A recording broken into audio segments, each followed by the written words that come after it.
Alrighty, so good morning, everybody, and thank you so much for joining us today. We have a great training today, the art of pitching to media. Just a few housekeeping items to begin with. My name is Emily Bauman. I'm the communications manager at the Community Foundation. This meeting is being recorded, and the slides are going to be available on our website at givestlday.org. I'll be keeping an eye on the chat, so please feel welcome to drop in questions as we go. We're also going to have a little bit of an interactive training today, so please be ready to participate. And it is my absolute pleasure to introduce to you today Laurna Godwin and Cordell Whitlock from Vector Communications. For more than 40 years, Laurna has been using her communication skills to give people a voice on issues that affect how they live, work, and play. She's the owner and co-founder of Vector Communications, a 25-year-old engagement and communications firm. Vector's core competencies are outreach, engagement, media relations, communications planning, crisis communications, event planning, brand awareness, and video production. I don't think that's enough things, Laurna. Prior to co-creating Vector, Laurna was a television news reporter, anchor, and talk show host. She has been honored with a host of business and journalism awards, including 3 Emmys. Laurna is Chair Emeritus of the St. Louis Community Foundation. During her term as board chair, she created Give STL Day, after learning about a 2-hour online giving event sponsored by the Seattle Community Foundation at a National Community Foundation conference. So the creator herself here with us today. Cordell Whitlock is a staff consultant at Vector Communications. He has worked for 10 years as an anchor and reporter at KSDK Television before transitioning into strategic communications as Director of Communications for St. Louis County Government. Cordell has won 3 Emmy Awards for his work in broadcast journalism. So Laurna and Cordell, thank you so much. Really excited for what you have for us today, and I will pass it off to you to go ahead and get us started. Emily, thank you so much. And it's interesting. After I left county government, I worked for the Community Action Agency of St. Louis County, which I'm sure many of you are familiar with. CASEL is an organization that deals with people at or below the poverty line. And it was the first time in my professional career that I had worked for a nonprofit. So I was surrounded by professional people with advanced degrees. And, they weren't trying to get someone reelected. They weren't selling a product. They were simply about the business of helping people. And I can honestly say it was 2 of the best years of my life. So we truly appreciate everything that you all do with your respective organizations. And we're excited to have a discussion with you. And I do want to emphasize this is a discussion. This is not going to be Laurna and I talking for 45 minutes to an hour. I'm going to be calling on people, asking you questions. Because this is about you and what you do for your organization and what we can do to help you. So before we get started, I want to turn it over to Laurna, who in effect is the reason why Give STL started. Laurna, anything you want to share before we get into the presentation? No, I'm just so glad that all of you are participating in Give STL Day. When I envisioned it, I never thought it would be a 24-hour online giving initiative, but I think it's fantastic. I never in my wildest dreams, number one, thought that so many nonprofits would participate. I was hoping they would. And secondly, I never imagined we would raise so much money. So I am glad and hopeful that all of you find it worthwhile, and so glad that you're here today to learn more about the art of pitching to the media. Cordell? So Laurna hired me a couple of years ago at Vector, and she is in the habit of getting me back on track. So Laurna, if I stray a little bit or get off the rails, it's your job to get me back on track. So with that, let's get started. Okay. Can everybody see my screen? Thumbs up? Great. Okay, Yes. let me, so we are here to talk about the art of the media pitch. And in effect, that is earned media. Earned media isn't content you own or pay for, it's content you earn. So what are we going to be talking about today? First, we're going to have some introductions. I want to hear from some of you. And then we're going to talk about the benefits of earned media, the target audience, before we get into the media landscape in St. Louis. And then we are going to go over the press release, then the actual pitch. We're going to watch a video. And then this is my favorite part. We're going to have an interactive exercise before we bring on a special guest and wrap things up. So I'm just going to call on a couple of people here. And if you could just tell me your name, a little bit about your organization, and what you are hoping to get out of today's session. Let's start with Mr. Candor. Jeremy?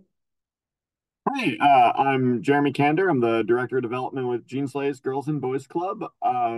Yeah, I guess I'm just looking to improve my media game because I know just kind of the value of the earned media and especially as an organization that has a lot of peer agencies, Boys and Girls Clubs of Greater St. Louis, Boys and Girls Clubs of St. Charles.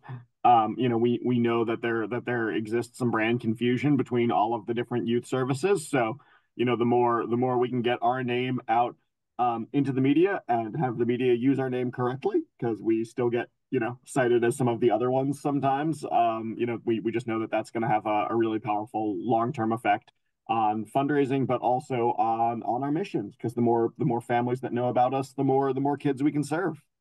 Okay, outstanding. Appreciate it, Jeremy. Monica Peterson. Monica, good morning. Good morning. Good morning. My name is Monica L. Peterson. I am the CEO and founder of the Narcissistic Abuse Recovery Center. And as a matter of fact, I'm an advisory board member to Castle also. Fantastic. And so we help women overcome emotional and psychological abuse. And we always want to bring awareness, education, and prevention of narcissistic abuse. So I joined, this is my first time joining Give STL. And so, yeah, I'm here for the art of the pitch. And thank you all. All right, Monica, thank you. So we talked about earned media. What are the benefits of earned media? Number one, free of charge. That's self-explanatory. Number two, increase your reach. More people will get to know about your organization, which in turn establishes your brand credibility and trust with the target audience. So when they see you on KMOV, they hear you on KMOX, they see your executive director quoted in the Post-Dispatch, that gives you instant credibility. And it also establishes you as the authority in your field. Target audience. So this is extremely important. Target audience is the population you are trying to reach. And some of the factors for the target audience are age, gender, location, education, socioeconomic status. So Aaron, tell us a little bit about yourself, your organization, and who your target audience is. Good morning, everyone. I'm Erin Velocity. I'm with Grand Center Inc., but I'm very, very newly with Grand Center Inc. On my third week here. And so we are definitely, we represent the Grand Center Arts District and the 60 plus arts organizations that are here in the Grand Center neighborhood too.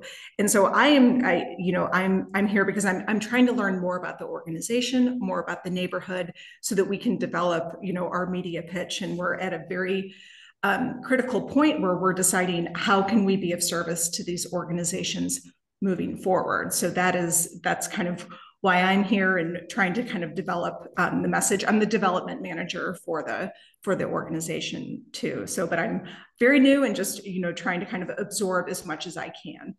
Well, Aaron, congrats on your new position. So when you think about the target audience, is yours more of a general audience or is it more specific? Exactly who are you trying to reach with your message? I think it's a general audience of all sizes. There are educational programs, but it's an arts. Our focus is on the arts and collaboration, too. So it's the artists in the area, the educational, associations in the area, but all ages, all genders, and so that's kind of our focus, too. So, but very broad. Okay, Aaron, thank you. So, and Cordell, I want to make the point to everyone is that particularly when you go on TV, you're not going to reach everyone. So think about the particular audience you want to reach doing that interview or doing that story, and craft your messages and the people you have interviewed to reach that target audience, because you just can't reach everyone all the time. And particularly on TV, as you look at the channels, each channel has a different audience. What is their main audience? So you have to think about that and craft what you're doing to that particular audience. Kathleen with St. Louis ARC, fantastic organization. We have a daughter with special needs, so thank you for everything that you do. Talk a little bit about your target audience. Who are you trying to reach? Hi, good morning. Thank you so much. So our target audience are individuals with intellectual and developmental disabilities, their families, but all age ranges. So we do prevention services, but really it's children who are getting some intervention services in the beginning, but all the way up through seniors. So we do supports and services for folks that are looking to gain meaningful and retaining meaningful employment. We have leisure and instructional services and supports. So really, we want folks that, you know, have a connection to the disability community or who may not know about the disability community but want to do more. So we've been with Give STL Day now since its inception, and it's really been a really great avenue for us. And I think we've actually touched and reached a lot of new people in the greater St. Louis area. So yeah, I really think, you know, we support and serve over 4,500 folks directly and indirectly every year. But that is continuing to grow because the need is continuing to grow. So Kathleen is a great example of, although her target audience, who they serve, are kids, families with special needs, that affects all of us. We all know someone in our families, in our networks that has autism, that may have an intellectual disability. So although Kathleen, it may seem like she has a narrow target audience, she has, her subject matter is something that affects us all. And with a really good media pitch, it will be of interest to the entire audience. Kathleen, thank you so much for sharing. So let's talk about the St. Louis media outlets. Television, we all know about KSDK, KTVI, KMOV. Those are the big network affiliates. Everybody's grown up with them, but there are others. There's STL TV, which is focused on the city of St. Louis. And then there's HEC TV, which broadcasts mainly over the internet. And they focus on Sunday morning type pieces, the arts, humanities.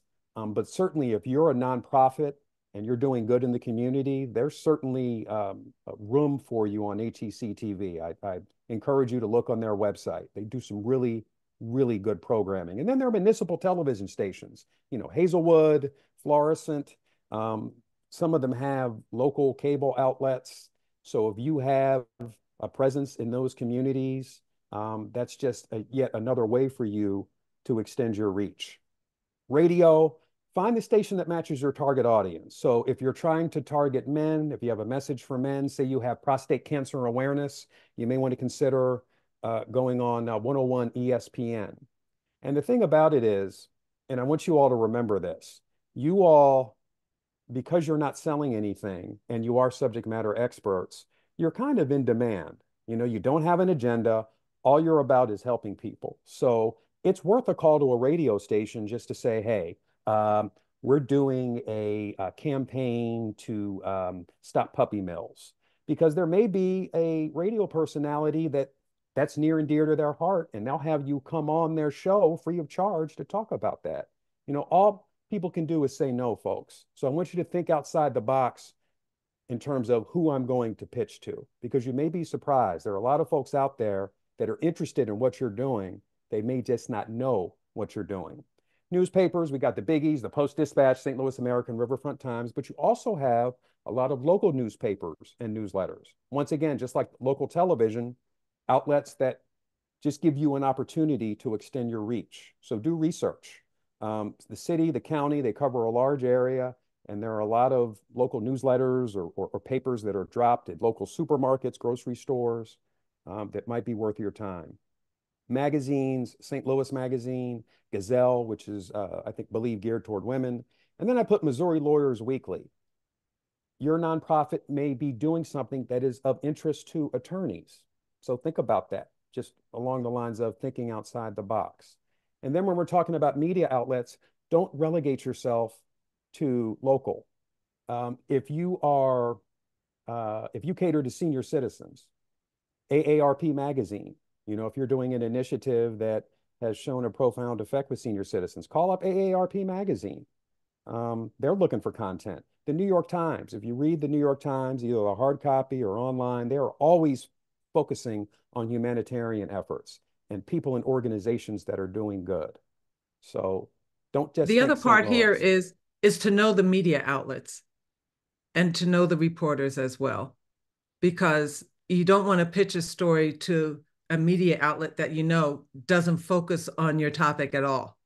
You have to help them along. And Cordell, our guest, has joined us, but I want you to talk about the modern newsroom and the press release and media pitch real quick before we bring our guest in.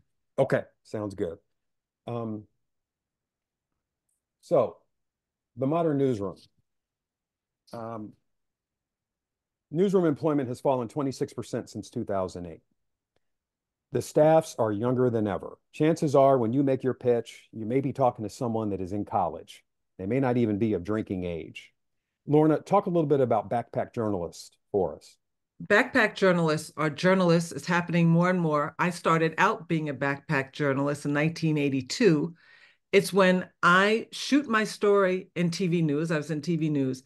I am responsible for shooting my story, the sound of my story, and interviewing people. So my mind is going in several different directions. How does that affect you? I don't have a lot of time, nor I can certainly mess up the story, not get the facts right, because I'm thinking about what pictures I'm going to shoot, how is my sound quality, et cetera, et cetera. So it's important for you to help them. You should always have a one-page bulleted fact sheet about your organization, ready to distribute at any time, because you want to make sure the reporter gets their facts right. So when you're a backpack journalist, the chances increase that you might make a mistake in the content you're presenting because your mind is going in several different directions and you're in charge of it.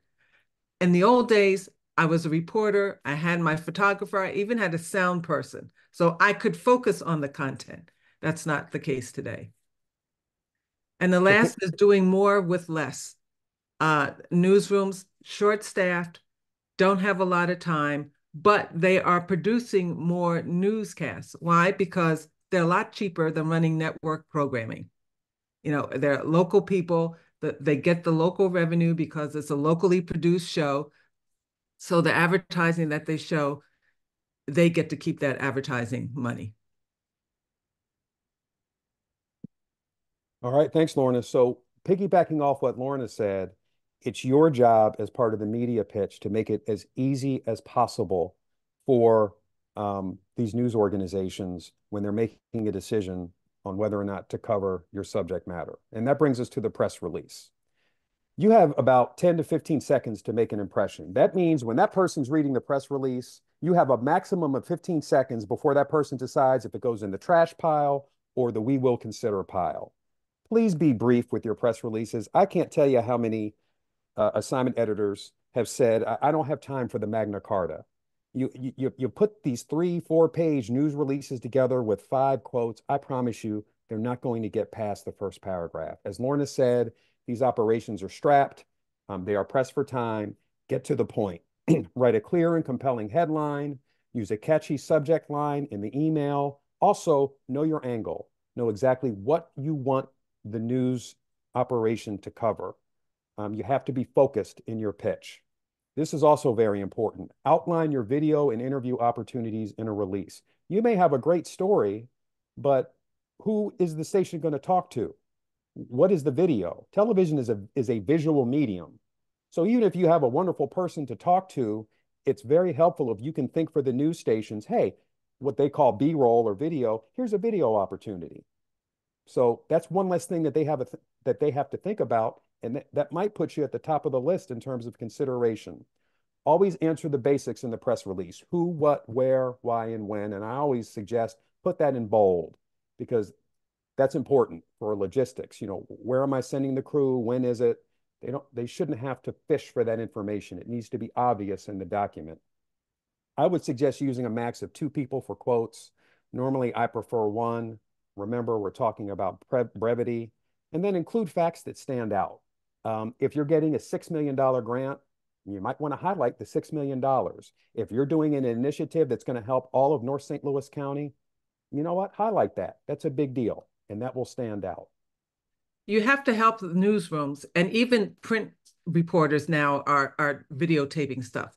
You have to help the newsrooms as much as possible, because what did we just say in the previous slide? There are not a lot of people working in the newsroom. They're doing multiple things at the same time. So provide them what we call the expert, which would be you or your CEO, executive director, and then the real person, Mr. Joe, who's experiencing or benefiting from your organization.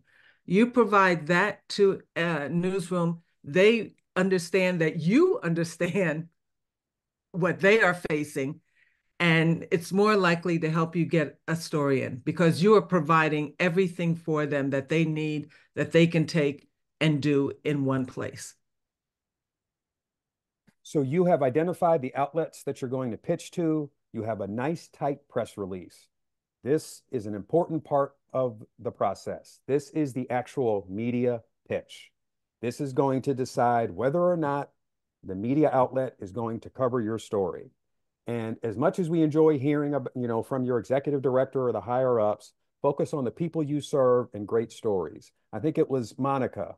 Monica, you told us that you work with women who are victims of abuse. So if you have a woman that has gone through the program that has recovered, that is going around and sharing her story, and working with other victims and giving them tips on how they can survive, that's what the media wants to hear. Let's talk to,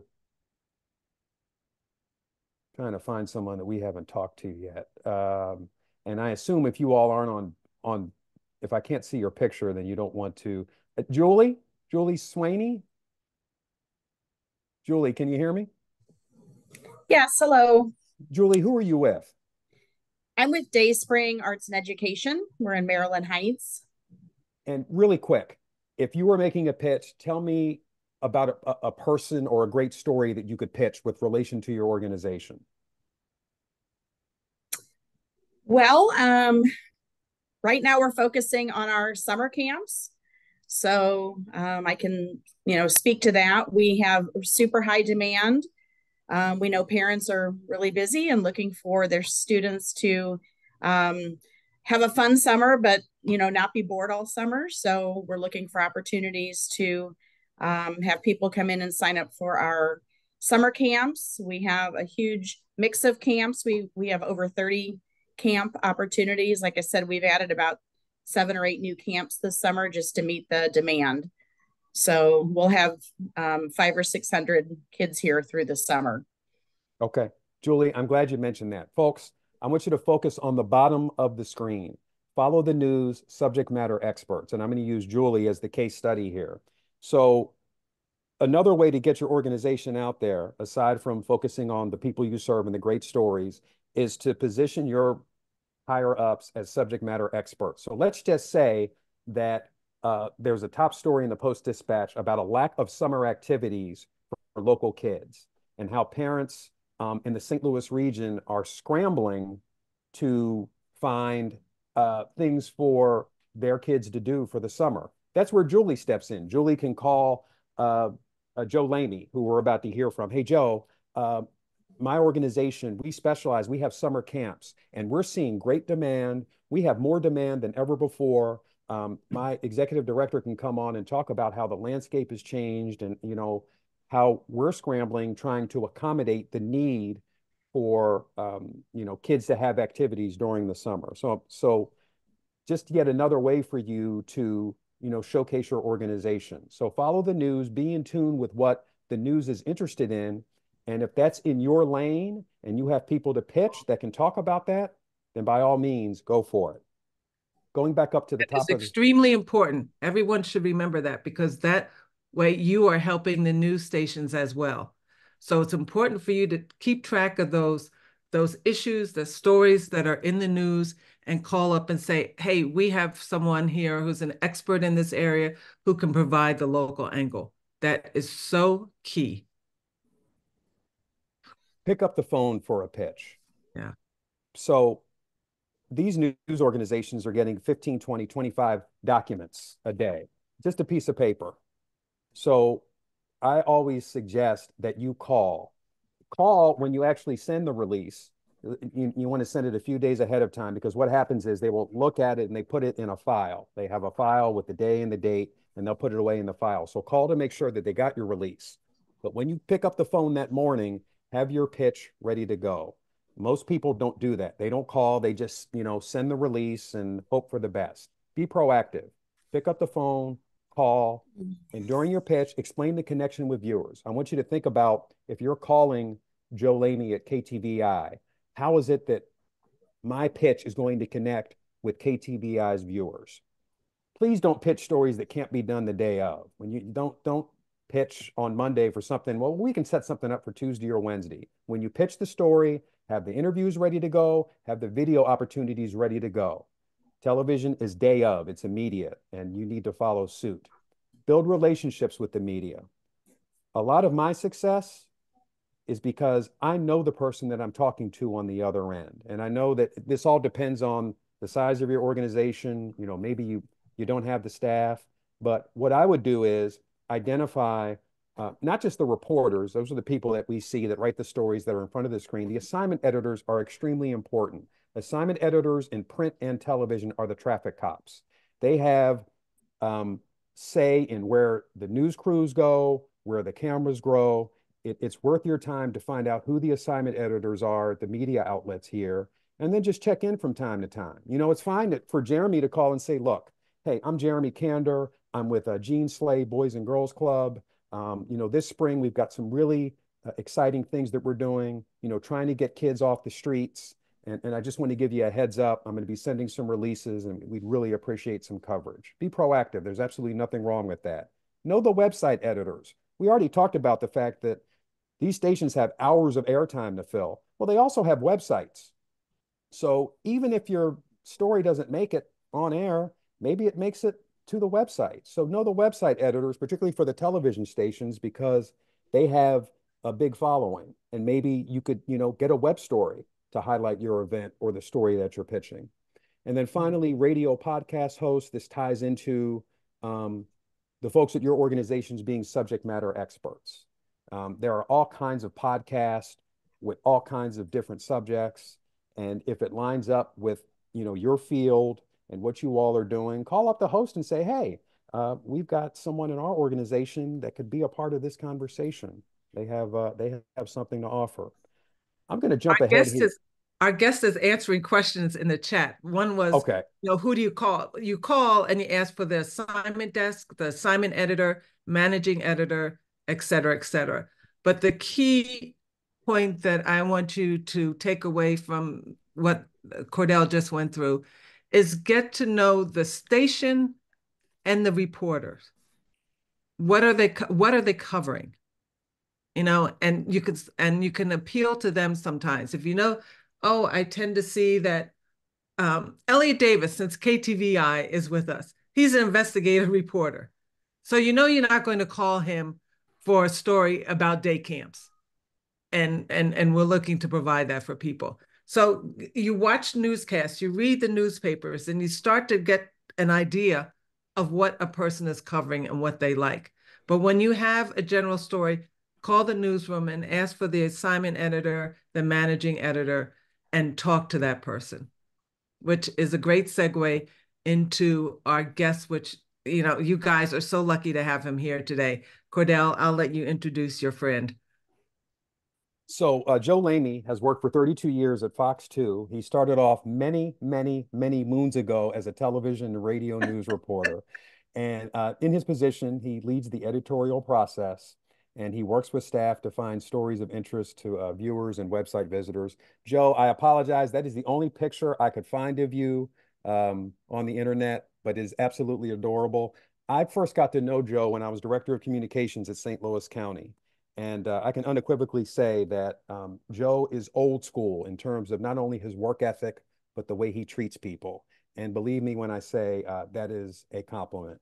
Joe, we are so glad that you joined us. I'm going to stop sharing so people can see you.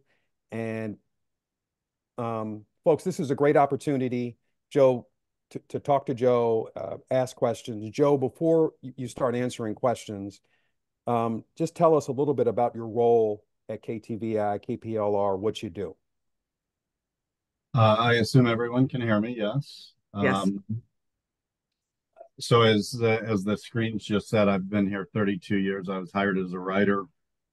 I've done just about every job here, but since 1997, I've been in management at the station, and for the last 15 years, the managing editor. So, um, you know, today is a microcosm of the kind of day that people like me have. I got here at 7:30 this morning. I was in an 8 o'clock meeting, an 8:30, a 9:30 management meeting. There's an editorial meeting with our producers in a half hour, and I'm responsible for typing a 3-page debrief for them on what every reporter is assigned, every story that's in the newscast, and those stories that we may be covering later today. And I haven't started working on it yet. Sorry, Joe. Well, yeah, our meeting went long today, so I literally ran in here and logged on. So apologies if I'm all over the place. We're meeting with our producers, the 4, 5, and 6 o'clock newscast producers, here in a half hour, and we'll lay out the day for them. I have a 2:30 editorial meeting with the Nightside executive producer and our news director, Audrey Prywich, and then we'll set the table for the night crew. On most days, we're going to have anywhere from 2 to 4 or 5 reporters that we can assign day shift for the early newscast, early evening. We're going to have anywhere from 4 to 5 reporters Nightside that we're looking for stories. And then the morning newscasts kind of are their own neighborhood. They tend to hit the door and have a lot of decisions to make really rapidly. But a person like me is going to spend most of his day just looking for stories and working with reporters to identify them and get them worked up. I think I came in late, but I think most of you already know that newsroom staffs are much younger. 10 years ago, if I was on this call, I was talking about reporters like Betsy Bruce and Paul Schenkman and Rocky Madden.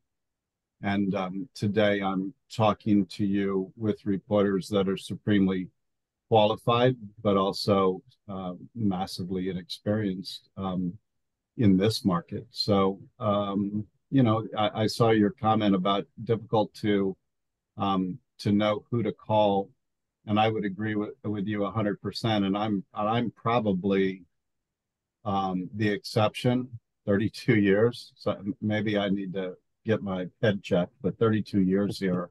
And so guys like me do exist. Some of you, maybe we've met in person. I run into people all the time. I was talking to somebody via email yesterday, and I've worked with her for 20 plus years, and we've never met in person. And we had said to each other yesterday, maybe we should meet sometime. I wrote down some notes when I jumped in. I think Cordell covered a lot of them, so let me throw those out, and I think maybe you have questions I'm happy to answer. I routinely, at the end of my work week, in my deleted folder, empty my trash of about 2,400 emails. A majority of those are national pitches. Every email that I'm emptying, with the exception of obviously the internal stuff, but almost 85 to 90% of those are story pitches, are news events, news conferences.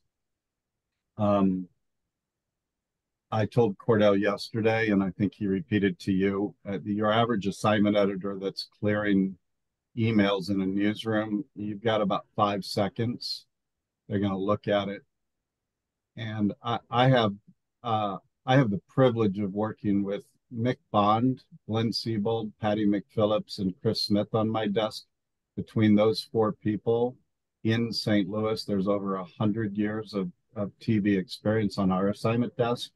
But we also have people here working on our assignment desks that were in college a year ago. And, as recently as Sunday, one of those people deleted a massively important email and didn't send it out to the rest of our newsroom because she didn't understand that it was an important subject in St. Louis at the time that it was sent. So I do think that you have to, as Cordell said, get your information up high and make sure that people are understanding the context of what you're delivering it for. Um, Cordell and I have talked about this before, but if you're calling me to pitch a story, sometimes I would ask you, what's in the news and how does it tie in? What stories am I covering? There are a lot of times that people will call me and tell me that there's something going on, and I'm like, yeah, we did it last night. It's on our website. What's on our website and what's in our newscasts? We have those conversations, by the way, internally. We have a lot of people that work in the news but don't watch the news, and I hope that somebody that's trying to get my attention at least knows if I've covered the story or spent any time developing the topic that you're wanting to talk to me about.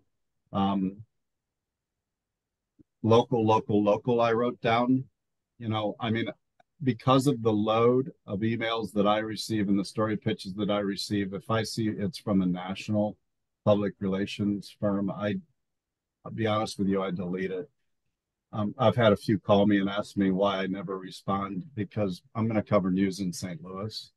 And if you're just trying to impress a client, some of these national firms, with the amount of people that you're delivering these to, then that's a number, but it's not coverage. But we're a local news station and we're looking for those. Let's see. What are the type of pictures you like, Joe? I mean, what gets your attention? Julie was just talking about in Maryland Heights about, summer camps. That caught my attention right away. Last year, I spent the better part of the summer trying to find somebody to talk to me about how difficult it is to find qualified lifeguards and how the staffing situation for many camps is problematic. We unfortunately had a tragedy in St. Louis County's summer camp a few years ago, and some of that tracked back to staffing concerns, I think. Moms, my wife will confirm that moms control most of the household and most of the decisions. And when you talk summer camps, you're talking to moms. So when you want to talk to those moms, and when we want to get their attention with a story that we think is relevant to their life, that's a lot of times when a person like me comes to you and asks you if you have somebody to talk. But it's also a lot of times where a person like you says, hey, Joe, is this on your radar? Summer camps are coming. Parents are trying to figure out their options. I have an option. They say in professional sports that availability is the best ability. And I was telling Cordell yesterday when we were talking briefly, too frequently, someone will call me. They did this morning and said, hey, are you aware of the news release I sent you? And I said, I am. I saw it. And I said, we may want to develop this. I'm going into a meeting. Who's available today? And they said, yeah, we would not be able to do it today. And I said, okay, we won't be back. If we ask you, or if we're working together, we say, can we do the story today? And you say, yeah, it may be better next Tuesday. Next Tuesday could have 10 inches of snow. And my ability to find any staff to cover a story is gone. It's all in snow. So I would tell you and strongly encourage you that if you are having a conversation with us and we're trying to figure out if we can do it in the time frame that we're asking, consider that we may not be back. If we can't figure it out. I think everybody on this call probably has easily 10 stories that I would love to get into the hands of a reporter just by who you are and the types of things that you have. And when I saw the chat earlier, it looked like you were maybe just a little confused with how to get a hold of us. Phone calls are tough, and that's why I put it in there. If you can text me or email me, those are two things that I can see while I'm in a meeting. I can look down at my phone. I am to a fault clearing emails during meetings, but I'm also always watching to see who's reaching out to me. And how yes, do people get that information though? It's hard. They're saying it's hard. It is. hopefully doing things like this will help us all build that. I think Cordell and Laurna have my email address. My I'm Our station website is the one in St. Louis, I believe, where 15 years ago, I said, I'm tired of people getting trapped in voicemail. So the numbers that I put for the newsroom contact are the numbers that go directly to the assignment desk, and 24/7 are answered by a human being. If you call our main number 2222, you will never find us. But if you go to the website and the contact page and find that 7831 or 7841 number, those are direct dial numbers directly to the assignment desk, and that staff position is staffed with exception, but pretty much every day, midnight to midnight. Joe, There's a couple of questions in the chat. Oh. Joe, before you go, I do want to you use this as an example. Can you all see this? Everybody's Yes. Joe, we were talking yesterday. You said this was a press release that worked, and I want you to take us through why this caught your eye and what worked about it. Well, and it just got blurry on me. So there it is. Number one, I know the person. I've dealt with her. Number two, that's recruitment and retention in every business and in every story is playing into the news almost every night. Why can't, why do restaurants close? Because of recruitment and retention. Why are newsrooms less filled than what they were? Because of recruitment and retention. So when Clayco tells me, hey, we've got a program that we think are going to recruit and retain employees, well, now you got my attention. You're only 3 paragraphs. And in bold, you told me she's available between 2 and 3, and 9:30 and 2 tomorrow. And I'm walking into an editorial meeting at 2:30, but I'm also planning to walk into that meeting with a list of stories that I think we can turn, because turnability is huge in the daily news cycle. It goes back to, again, for reporters that have less experience. 10 years ago, Betsy Bruce could pick up the phone and find the interviews that she needed for a story.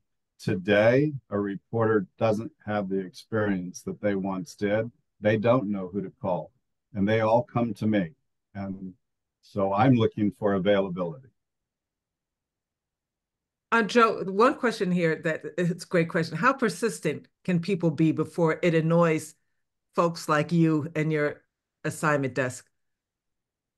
Depends on the person. If you've talked to some of our assignment editors, they can be quite surly. It's because our assignment editors have to answer all the phones, clear all the emails, watch social media, send out photographers, control all of those photographers, launch the helicopter, and work with the producers to make sure any of the producers' needs for a specific newscast are being met with video that we're sending photographers to shoot. So when people call them, but what our policy here at Fox 2, I'm not going to speak for anybody else, is if you're overwhelmed, send them to me. I will find time to talk to most anybody in some platform, phone, text, email, and answer questions. You can drive me crazy only if it's 2 weeks away and you're asking me if I received the news release. I see 2 minutes from now. I don't see 2 weeks. Hey, Joe, I have a question going back to this release. I'm going to share it again. And Laurna and I talked about this yesterday. Do you prefer a release that has an attachment, or do you prefer just an email with a quick sentence explaining, and then put the body of the release in the email so you don't have to click the attachment? What is your preferred way of receiving the actual release? Attachments are nice. We're a computerized newsroom. We capture every piece of information that's sent to us in some form into our computer system, which we call Daybook, which is the computer system that we use to run the newsroom. An attachment for us is much preferred because we're able to clearly, or just pick it up, drag and drop it into it, and then our producers know that they can go into that rundown and find the information to write the story. So information is, is king, and summarized information. So our producers, one person does an hour-long newscast. They're responsible for writing almost that entire newscast. So that's a lot on their plate. So when they have to go fishing for information, what our assignment editors prefer when they deal with you is to say, it's in the computer. You have the information to write the story. So just a quick explainer and then just attach the PDF release itself. Yep. That's the way to go. Okay. With a catchy subject line. Yeah. Yeah, and that's what I say, know the news. Like today, I noted in the Post-Dispatch that there was a woman that was held, kidnapped and held the other day, and you may have read that story. And this was at a church in South City, and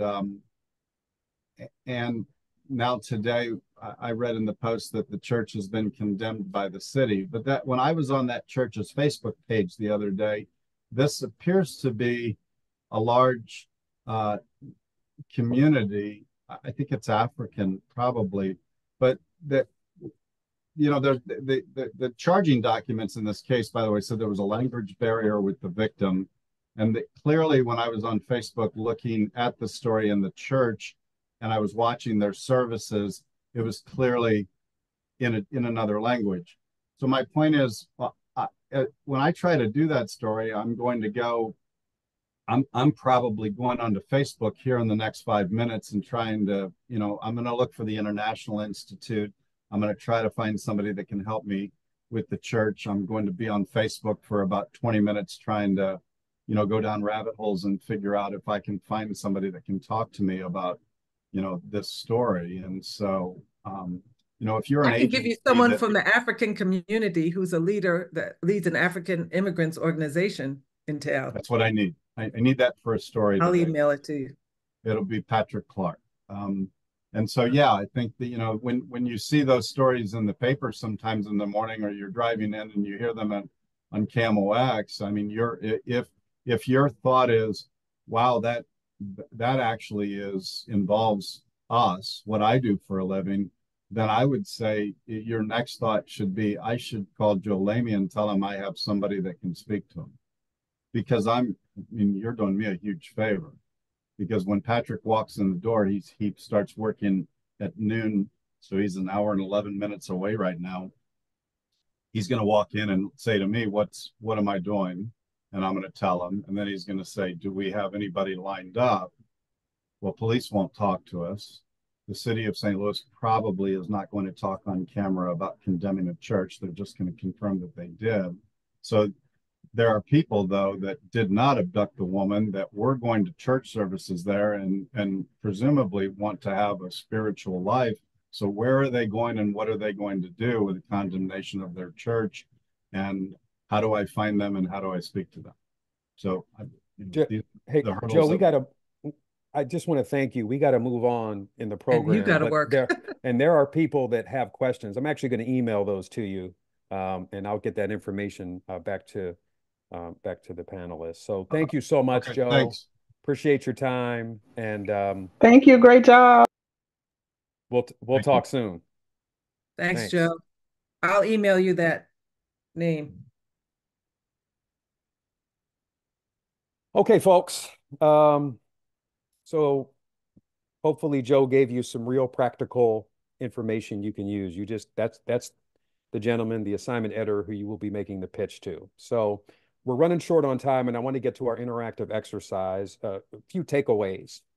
Follow the news. I think we've already covered that. Make the pitch short and compelling. Also, circle your calendar and plan. If you've got a major event coming up that you want coverage for, say in April, then, circle it on the calendar. Don't start planning 2 days before. Plan out when you want to get the release done, when you want to send the release, when you want to have your pitch done, and day of, make sure you have everything lined up, your video, your interview subjects, so your pitch is as pristine and ready to go as possible. We talked about establishing relationships. I can tell you for a fact firsthand, if you get to know Joe, once you get to know him, he'll look out for you. And consider a media personality for your event. I know a lot of nonprofits have galas, annual events. If you get a media personality, you're probably going to get media coverage for that because it's a win-win. I mean, that person is coming and helping you out, but the news also likes to show their talent out in the community. And it doesn't have to be, I mean, obviously, Joe talked about the veterans like Elliot Davis and the Betsy Bruces. There are a lot of young, talented reporters that are new to St. Louis that like doing things like this because it helps them get established in the community and it helps them meet people. So I would seriously consider a media personality for your event. Okay. I've actually got to jump off at 11 o'clock. I have a hard stop, but I'm going to get this started. And I think, Lorna, you can definitely wrap things up here. This is an interactive exercise. Your nonprofit, Literacy Ladders, has just been awarded a $2 million federal grant for reading programs in St. Louis County schools.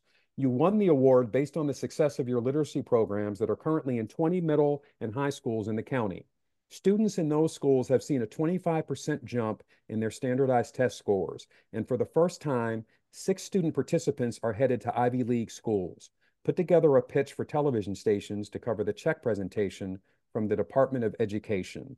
And Lorna and I were talking about this exercise. You have creative license. So make up you can make up a dynamic story for one of the participants. I don't care. You have creative license using this framework for your pitch.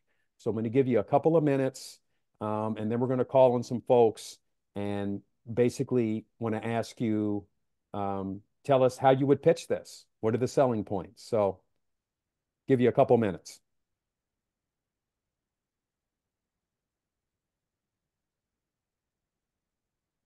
Oh, can you put Joe's email in the chat Yes. and his name? Cordell, it's Emily Bauman. While we're letting people think on this activity, we do have some questions for when you're asking media personalities to come to your events. Do they ever do that for free, or is there a way to make it be a lower cost to the organization? Yeah, they really, if they really believe in the topic and it's something they care about, they will do it for free. If you go through the station's community relations department, that takes a little longer to request someone, but usually when you go through community relations, it doesn't allow that TV or print reporter to charge. We always try to give a little something for clients. Like I will find out, okay, where would you like a gift card to? Where do you like to shop? Get your clothes, particularly the TV people, they're always needing clothes. So then I'll give a $250 gift certificate to their favorite store. But if you go through the community relations or call up the TV stations and ask how I would like to request someone to be our MC for an event, they usually can't charge you that way because it's the station wants them to get out and get to know people because it helps boost ratings. If you go to the person directly, that's a different story.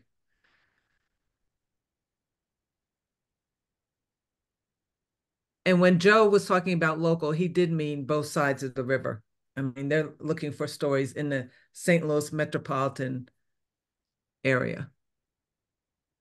And the DMI in St. Louis is pretty large, the viewing area. I mean, that includes Franklin County, Jefferson County, and I mean, I traveled 2 hours for a story in Illinois. So take a look at the St. Louis media market map. You can look that up and it shows you the viewing area of St. Louis. It's a wide territory.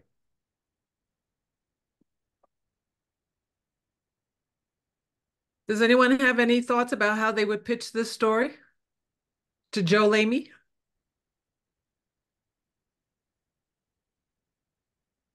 That you just want to share? I just joined the call. Hey, John Saunders, how are you? Okay, how are you guys doing? Doing well. Good to have you on. Good to see you, John.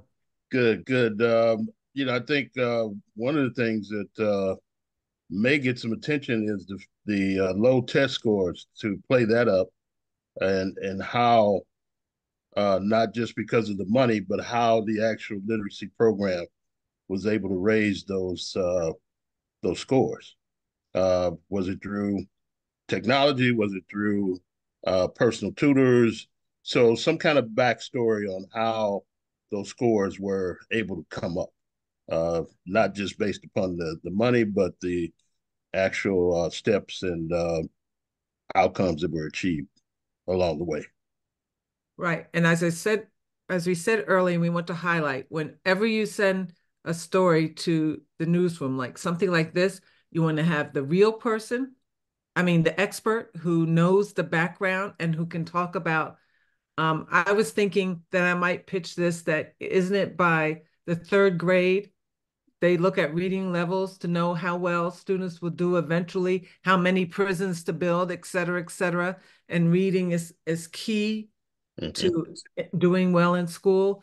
And then you want to have that story about a student, have one of your students who has a compelling, heartfelt story, had no interest in reading, was failing in school, and through literacy ladders, this is what we did. And now this person has been accepted to Harvard.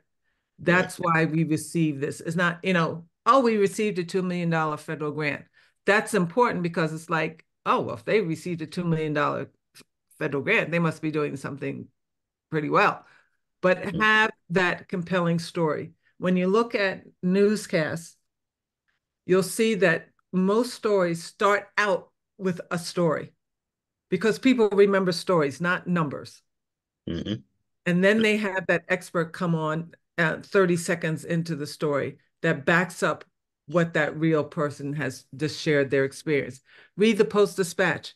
You look at their stories, their news articles. It starts out with the story, and then it gets to the real person, the facts. So that's a good way of doing it, John. Anyone else? Or Cordell, you want to jump? I'm sorry. I have a hard stop at Yes. 11 o'clock. This is a great discussion. Lorna, do you have time to continue this? I have time. If people have a few more minutes, I'm willing to. Okay, let me stop sharing here. Thank you. And Emily, you can take over. Hey, I just want to thank all of you. I know Zoom doesn't necessarily lend itself to an interactive, fun discussion, but you guys have been great. I hope you've gotten something out of this. I know I have. And as I stated before in the beginning, don't sell yourself short. Right now in the news, unbiased people that are speaking from the heart are in great demand. And because you're not politicians, because you're not selling something, and you are actual subject matter experts who are helping people, you have something to say and people want to hear you. So even if you don't think it's important, run it by some others, pitch it. Hey, the bottom line is all people like Joe can say is no. And you may surprise yourself and get some really good coverage for your respective organizations. Thank you so much. Thanks, if you have any questions, concerns, Lorna and I have our contact information on the slide. So please don't ever hesitate to reach out, call us, email us. Would love to hear from you. Take care. Great. So anyone else want to share how they would pitch this story? Well, Joe seemed to talk about how things should be short and sweet. So I think that I would try to be succinct and just come at it saying, hey, Joe, I'm really excited to tell you that we received this $2 billion grant for our successful program. And our students, our literacy, our scores have gone up 25%. And we have 6 amazing students that are going to Ivy League colleges. And we'd really like to talk to you more about that. Give me the story of one of them, though. Put that in there real quick in one sentence or 2 sentences. If you're providing all 6 students, but highlight one of them. That's one of our students started off not being able to read in English and now is going to an Ivy League. Their name is Marissa. Yeah. Yeah. And even if you have Marissa's parent who can also is available to talk. Marissa is available to tell her story. We can meet at her house because if you're pitching to TV, you got to think about visuals too. So you can come to her house because they'll want to get footage of her interacting in her home. That helps their story. So the more you can provide for people like Joe, I mean, you just heard Joe's schedule. That's an unbelievable schedule to be in your mind going in 10 different directions of stories. So you have to create that interest for him right away. And like when he said that he was looking this story about the church story, that the church that's been condemned, and he's looking for someone from the African community. You notice how I jumped right in? I can get you someone. I mean, I've known Joe for a while, but still. So the next time I call with the story for a client, Joe's going to listen to me because I've helped him. See, so you start building that relationship. Any one of you could, if you knew someone, could jump up and say, oh, I know someone in the African immigrant community to help you. He'll remember that because it's helping him make his job easier in a very stressful, long day. Newsrooms are stressful. Any other questions, thoughts, comments? What stood out? I'm here to answer any questions you might have that didn't get answered. Was it helpful? Lorna, there's a comment in the chat from Kathleen saying it was extremely helpful and one of the best media trainings they've attended. So, oh, well, that's very nice of you. A resounding yes, at least from that person. I wanted to invite anybody who's still with us. If you want to come off mute rather than dropping questions in the chat, please feel free. I think one of the things that stuck out most to me is just I need to be more direct. I am not that kind of person, but especially in these pitches where you have 30 seconds to give them the information and make an impression. In particular, just being very direct about that person's availability to speak with the reporter if they're interested. That's definitely a tip that I'm going to take away. Yeah. Yeah. And Laurna, I joined late. Sorry about that, but right, I'm kind of old school. There used to be a published media guide that had United Way used to do it. United Way. Exactly. So does that type of okay. All right. You have to find, get an intern and go through. I mean, unless you hire a PR firm, we go through it and check. You can pay for that service. There's some who do it, but it's it's thousands of dollars, which a lot of nonprofits don't have. But if you get an intern who can go to each and every media outlet's website and look up who it is. The St. Louis Post-Dispatch, they have it. If you go to stltoday.com and then they bury it. Now, I will tell you, these news organizations bury it. But if you go to their Contact Us, and then it has a list of every reporter and what beat they cover. Now, in the old days, everyone had a beat. But now today, it's general assignment reporter. But they still have some beats there, and you can go through and see who it is. It gives their telephone number and their email address. Okay. You build that database and just keep doing it because it changes. It changes constantly. So many of the websites, they just give you these general numbers. And general emails, and when you never get called back and never get your email answered, and you can't even walk in because they're fortresses now that don't let anybody in without an appointment. What do you do? Number one, they're not going to answer your email. Yeah. Number one, they're not going to answer your email. They are not. Very rarely will they ever. If they don't answer phone calls either. You just have to keep calling and keep calling. Call late at night. There's someone on the desk overnight. It's quiet then, and ask them, okay, I have this story. Who should I call? Give me the name of the assignment editor. What's their email address? Usually it's a young person on the desk. They'll give it to you. So don't call in the heart of the day, the busiest times of the day, if you're trying to get contact information. Call late at night, after the newscast, around midnight, around 1 a.m. They have someone pick up, and that's when you can get the information you need. The general number will pick up? Someone in the newsroom. If you go, most of these places, if the newsroom, there's a newsroom number and that tips line too. Okay. Yeah. Yeah. Any other questions? This is kind of more of a general question, Lorna, but I was wondering, obviously all these news stations and advertising outlets, the different publications in St. Louis, they're all on social media because they're posting their content. Is there any value for organizations to be engaging with them on social media, or is that just kind of adding to the noise? No, that helps. They have a lot of young people who just sit and watch, go through the social media looking for stories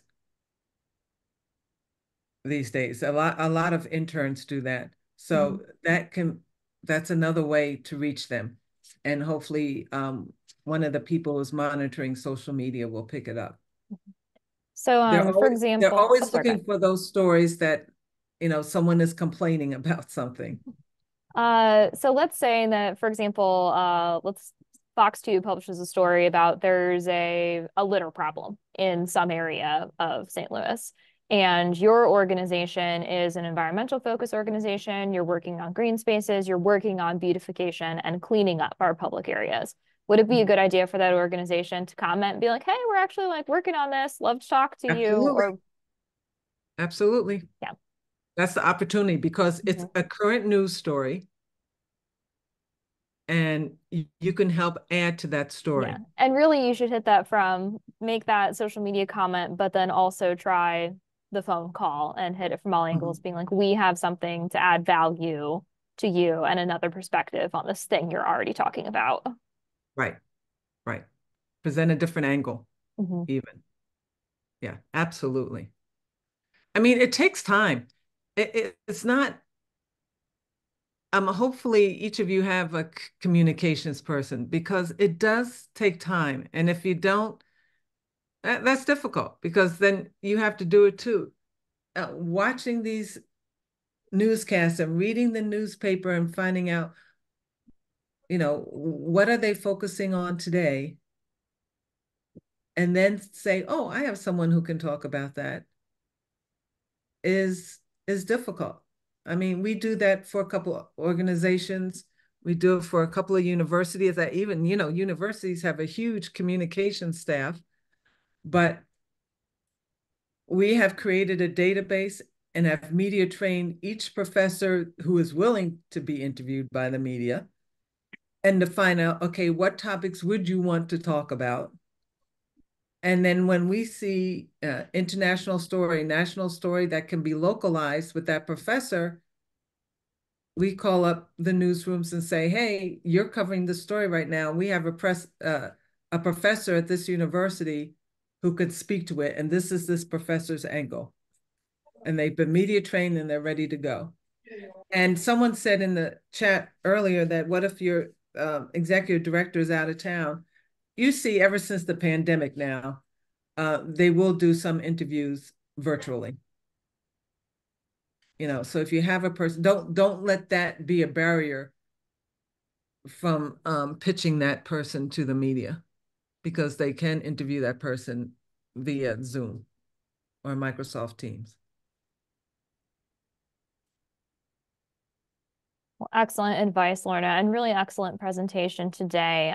We are at 10 after 11, so unless anybody has one final question for Lorna here, I think we'll probably go ahead and sign off. Lorna, this really was wonderful, and I'll have to send Cordell and Joe a message thanking them for their time. Really appreciate the tips that you've imparted onto everybody. Definitely some tricks of the trade there, as we're calling it midnight and 1 a.m. I never would have thought to do that, but it's brilliant. So thanks for helping us identify ways that we can cut through the noise and promote our organizations, promote our participation in events like Give STL Day.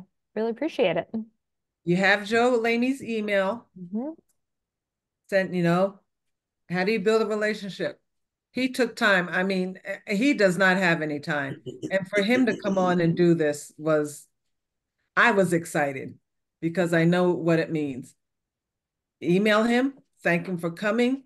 We have an organization that's given 1 or 2 lines about your organization. We have experts when you looking at this topic, you know, because they still build a Rolodex. We used to call it, you want to get in someone's Rolodex in the newsroom. You know, thank him. He'll remember that, you know? Yeah, is absolutely a spectacular opportunity. Don't miss out on being able to connect with Joe and make sure that he knows who you are and what your organization is doing. Because he said, send it to me. I'll take it. Right. Thank him. That door's open. Yeah. He didn't say I could give you his cell, so I won't give you his cell, but email, he's on his email constantly. I mean, he's one of the old guard. He's what you want running a newsroom, running the desk and deciding what's covered. So thank you all. Thank you for participating in Give STL Day. Does my heart good. And I hope your organization raises a lot of money in May. And Emily, thank you. Thank you, Lorna. Thank you, everybody. Laurna. You did such a great job. Thank you. Have a great day. Have a good one. Bye, everyone. Bye-bye.